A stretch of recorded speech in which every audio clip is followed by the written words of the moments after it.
Welcome to this episode of Stacks and Stories, the podcast of the Mississippi Library Commission. This year's collaborative summer library program theme is Adventure Begins at the Library. These themes focus on personal growth, heroism, action, adventure, and the hero's journey. We've asked various MLC staff to give a quick overview of a book that fits these themes. Want to hear our staff's recommendations? Then stay tuned. My name is Alex Brower, and I'm the Information Services Director at the Mississippi Library Commission. And my adventure book that I'm going to talk about today is Echo North by Joanna Ruth Meyer. I just listened to it. I listened to the audiobook, and it was really good. I think it's like a YA juvenile book. It was hard to get a read on exactly what age group it was for, but it has all the things that I like. It had a little bit of romance. It had a creepy house. It had an evil witch who transformed this man for centuries into a wolf. And of course, the main character had to save him through the power of her love.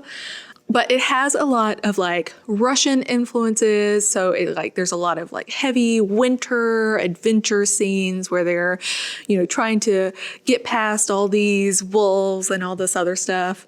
And it also, she talks a lot about her love of her family, and there's a little bit of time travel in it, and the winds are very big, which I didn't even think about the winds being gods before. But if you like a Russian-y, wintry tale, this is a good book for you. My name is Christina Kelly. I'm the Public Relations Coordinator for MLC. And when I was asked to share with the podcast and the listeners out there, the books that I was interested in, that dealt with adventure and stuff like that, I didn't realize when I was picking them out that they are all related to to similar topics, and that it has to do with women warriors or fighters. And I was kind of intrigued that I do kind of have a pattern with that. And the first book I want to talk about is one that I've read many years ago, and I do go back and I reread it every so often. And it's called The Deed of Pax Cenarion by Elizabeth Moon. It was published started being published in 1988. It was originally put out in 3 volumes, but now you buy it in one giant book. And it's about the story of a young girl, I think she's 18 when it starts, who leaves her sheep farmer's life to join basically the army.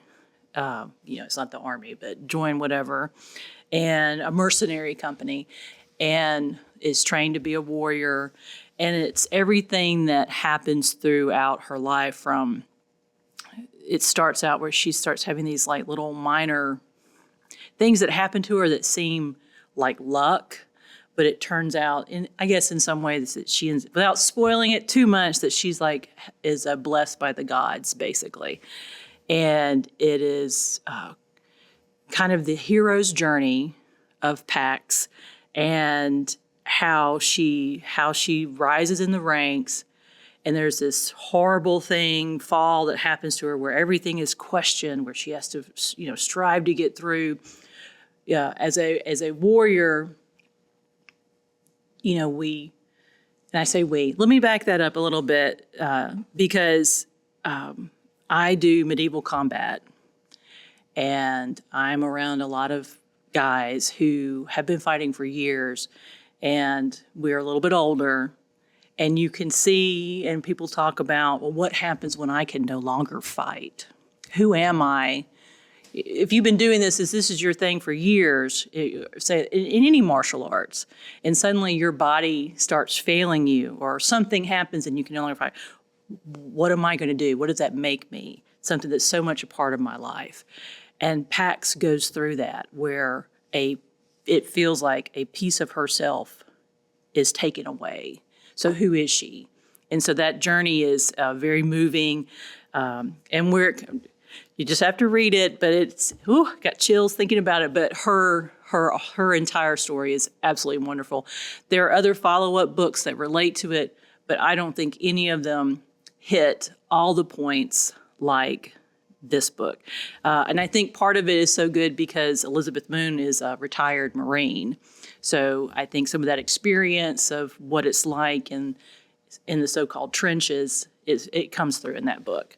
So that's the first adventure story that I wanted to mention. If you like high fantasy, this is a wonderful book. Or, if you're looking for motivation, for me, again, and doing this medieval combat is still quite the inspiration to get out there and do more.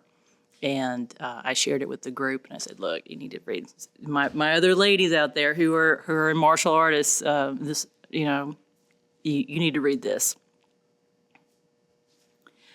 The final book that I brought for today's podcast is a nonfiction book, and I admit I'm still working through it because it's a lot of information. It is called "Fear is the Mind Killer" by Kaja Sadowski, and I hope I pronounced that right. It is available on Hoopla. This one I did look up, and so if you want to read it and check it out.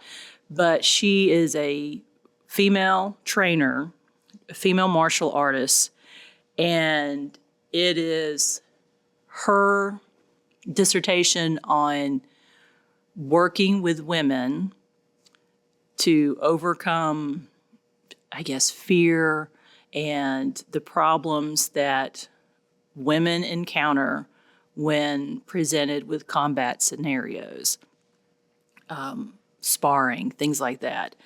And it's her, not only from her personal life, from her dojo and years of doing this and working with people, but she also brings in scientific research to back up what she's doing. And there's several key points in that where she discusses, like behavioral techniques. She discusses meditation, exposure therapy, and then like physical training to incorporate. And then she even has exercises, things that you can take back to wherever you're doing your sparring at, to apply to that to help you be better and achieve those goals you have. I think one of the key points is that she talks about fear is a opportunity for growth, in that women need to take, well, I shouldn't say just women, that people need to take, kind of flip the script, and that see it as a chance for you to grow and break down why you have fear, and that it's okay to have fear, but it's how we respond to fear. And she offers techniques to do that. And I've really enjoyed it so far. Again, I can only take it in small bites. One of the things that I relate to this book is that when I started my combat experience, I fully admit, didn't know if I could take a shot, take a blow. I mean, because you're getting hit. And that is not natural. It is totally not natural to get hit.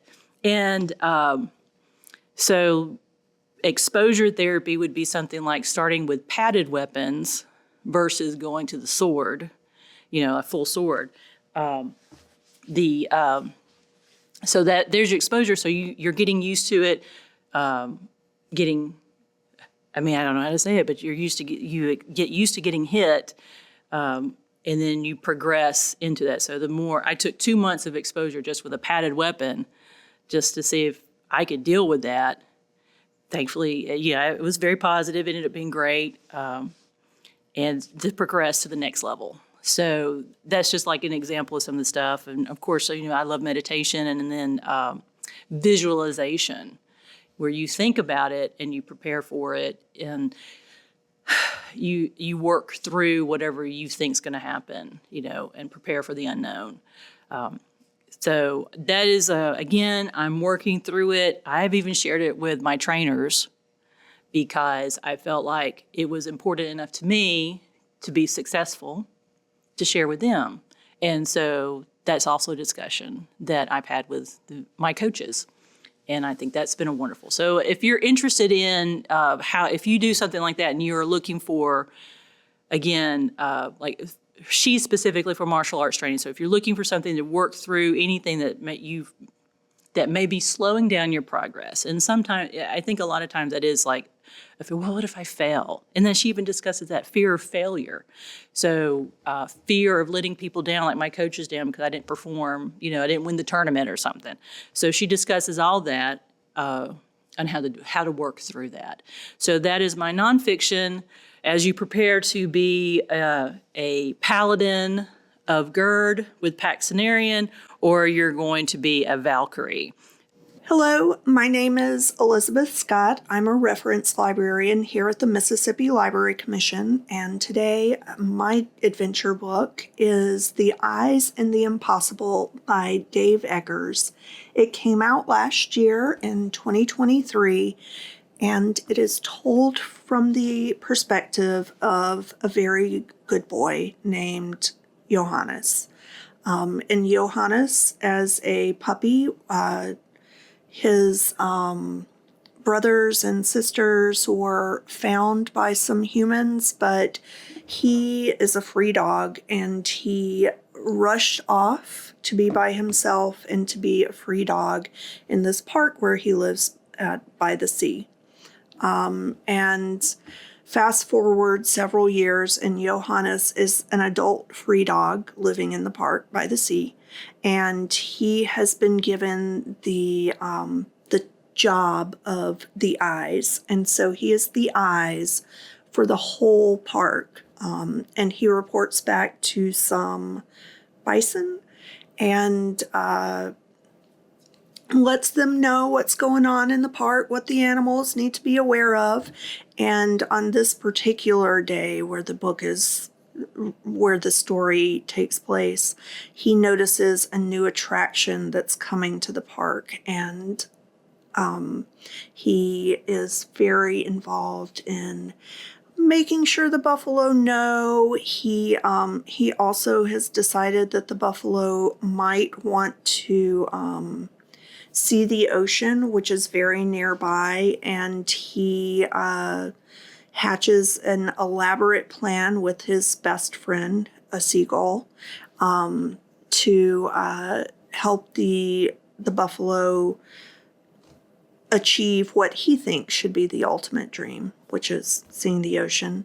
There are also some goats who are involved, who help him get this off the ground and moving. And it's just this wild ride of hearing everything from Johannes's perspective and what he thinks of the world, and what he thinks of people, how he survives. I was a little worried that there was going to be an animal death that I wasn't able to take care of, or let me scratch that I wasn't able to handle.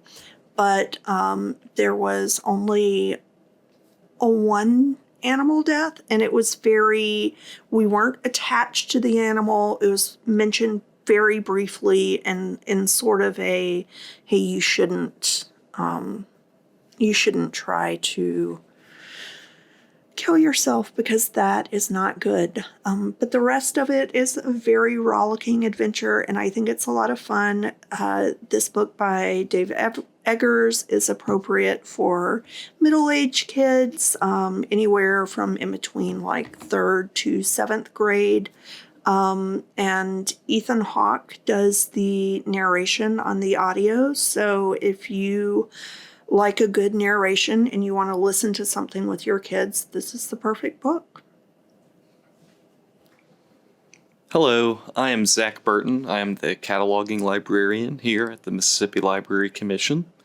And for my picks for adventure reads, the first thing that came to mind was pretty simple and easy to think of as far as adventure goes, was the 1844 novel The Count of Monte Cristo by Alexander Dumas.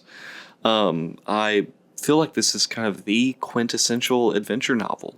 I feel like, if anything, this book is what we have to owe to all of the kind of trappings of adventure storytelling. The Count of Monte Cristo, it's a historic fiction that takes place throughout France, Italy, Spain, kind of all throughout the Mediterranean, and focuses on a young French sailor named Edmond Dantes. And the story starts around the early 1800s. It's following around the same time that Napoleon Bonaparte leaves his first exile at Elba. And in the midst of all of this young sailor, Edmund, when we're introduced to him, he's kind of, he's on the come up. He's got this wonderful job working in the Navy. He's an incredibly skilled sailor. He's getting ready to marry this beautiful young woman. And in the midst of all of this, there's a lot of kind of political intrigue and deception going on, because there are all these, Bonapartist loyalists who are trying to work to bring Napoleon back into power. And while all this is happening, Edmund, through a series of unfortunate events, is imprisoned wrongfully.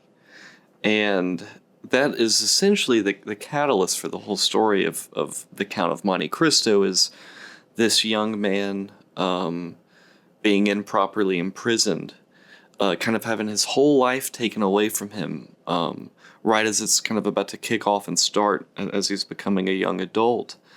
And it kind of follows the next 20 years or so of Edmund's life to see how this imprisonment changes him, and ultimately sets him on a path of revenge to get back at the world for what it took from him.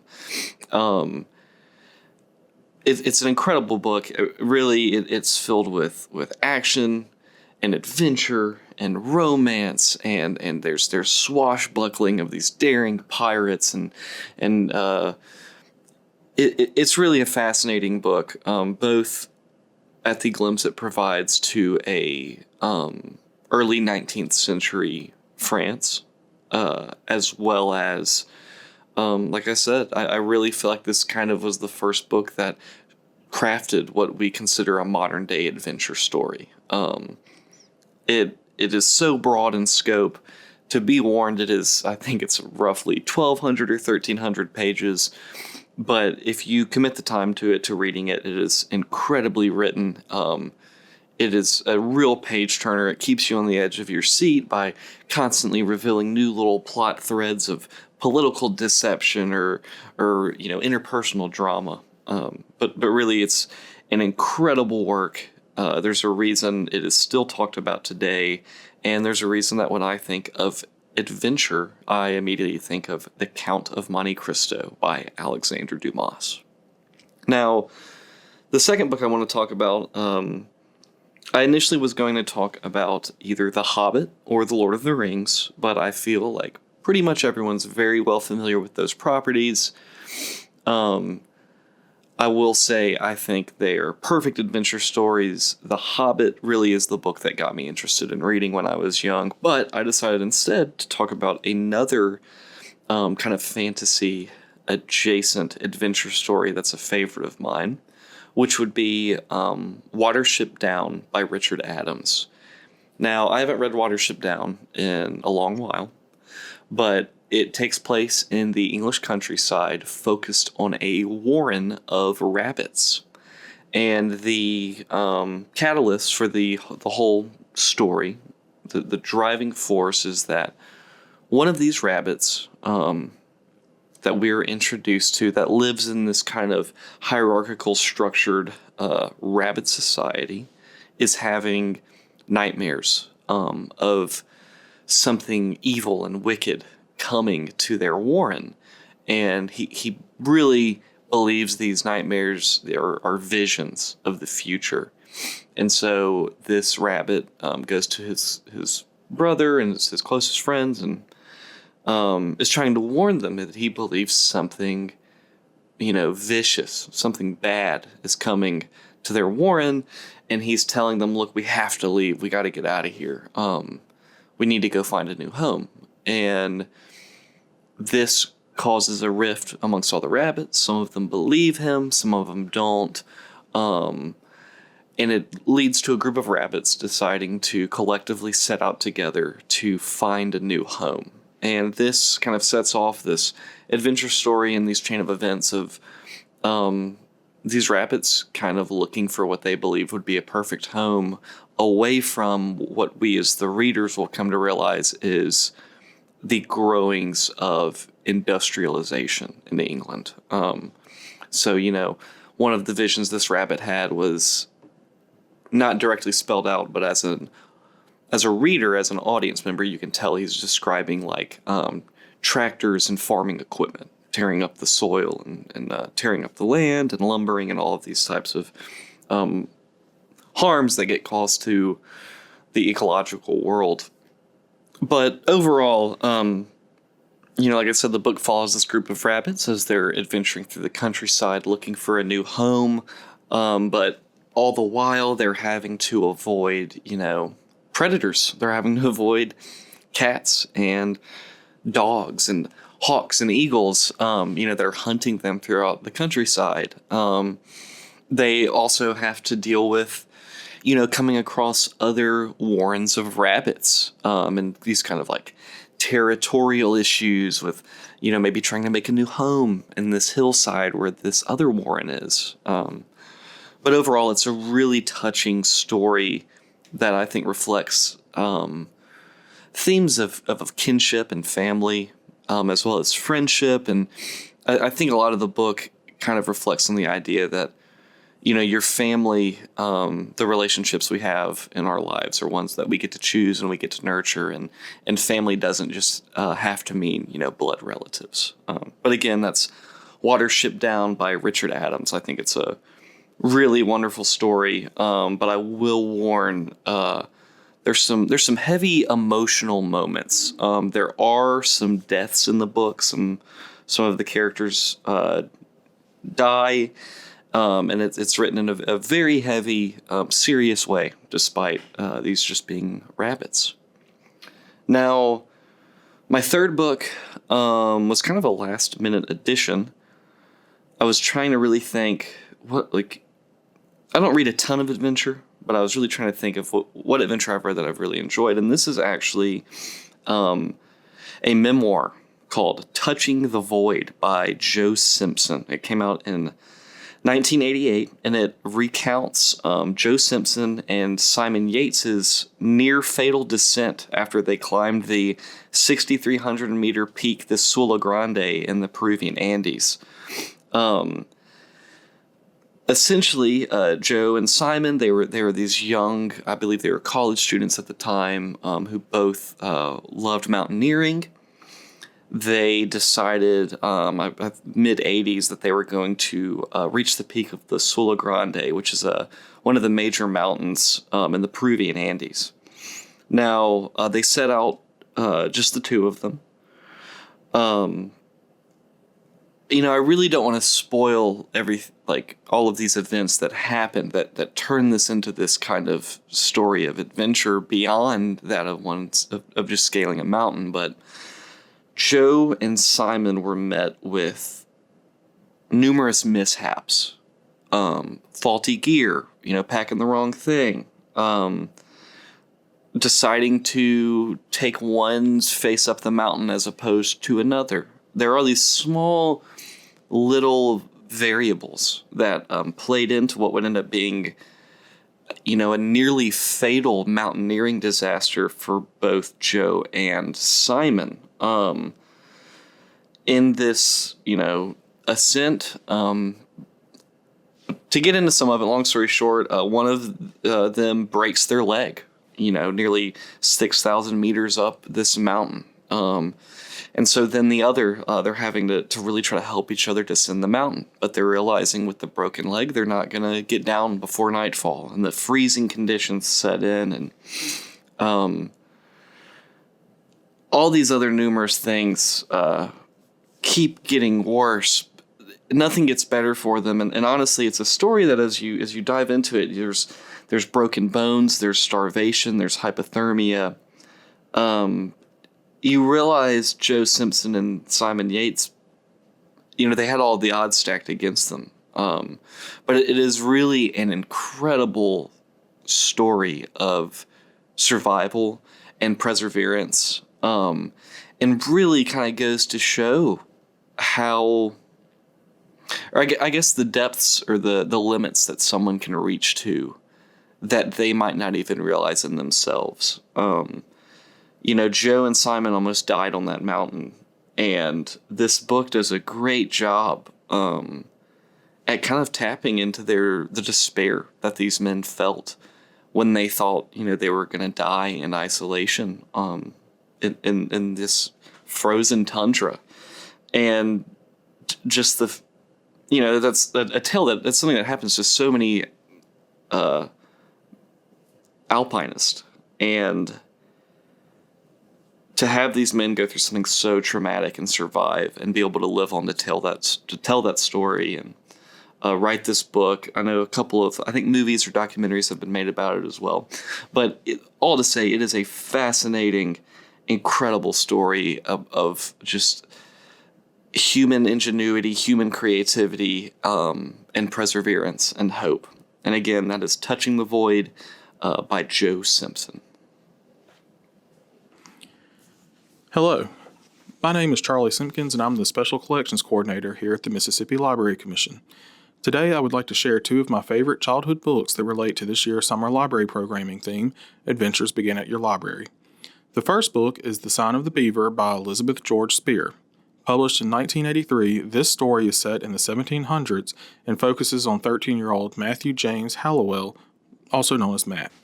His family lives in Quincy, Massachusetts, and he and his dad have traveled to the wilderness of Maine to build a log cabin laying claim to the surrounding land.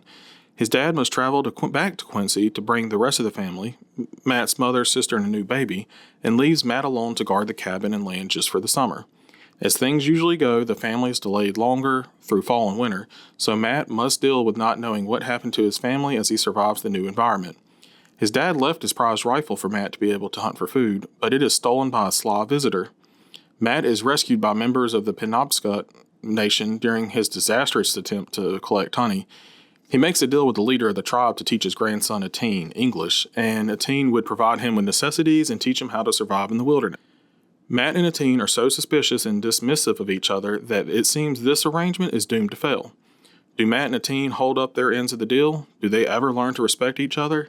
Does Matt's family ever make it back to the cabin? Read The Sign of the Beaver by Elizabeth George Spear to find out. Side note, I did not know until recently that the story was inspired by true events that the author came across in a library in Milo, Maine. The true story is about a 14-year-old boy named Theophilus being left behind to look after the property while his dad went back to Massachusetts for the rest of the family. The cabin was ransacked by a bear and the family was delayed by typhus fever. Theophilus survived due to the local tribal chief leaving his son with him until his family returned. My other favorite childhood adventure story is Hatchet by Gary Paulson. Published in 1987, it tells the story of Brian Robison, a 13-year-old son of divorced parents. He's traveling in a bush plane to spend the summer with his dad in Canada when the pilot has a heart attack and dies. Brian doesn't know how to fly the plane, so he ends up crash landing it into a lake in the middle of the vast forest. He somehow survives the plane crash with only minor injuries, but now he must survive the wilderness with only a hatchet and his windbreaker. He learns essential skills by observing animals and trial and error, such as how to start a fire and what berries are safe to eat. He deals with such a range of dangers like a porcupine, bears, wolves, even a moose, that his chance of survival doesn't seem good. So how would a tornado, on top of everything else, turn out to be a good thing? And what would the long-term impact of such an adventure have on Brian? To find out this and more, check out Hatchet by Gary Paulson. These two books are adventure novels that explore the will to survive in perilous times. While the events of both books are separated by at least 200 years, they are about children who learn to survive. These stories showcase the adaptability one must have to not only survive, but prosper. I found these stories when I was in something like Boy Scouts, and they helped me develop a passion for camping. Even now, I feel their influence when I watch shows like Survivor Man, Dual Survivor, and Man, Woman, Wild. So the question for me remains, Would I have the same fortitude as Matt or Brian in the similar situation? I sure hope so.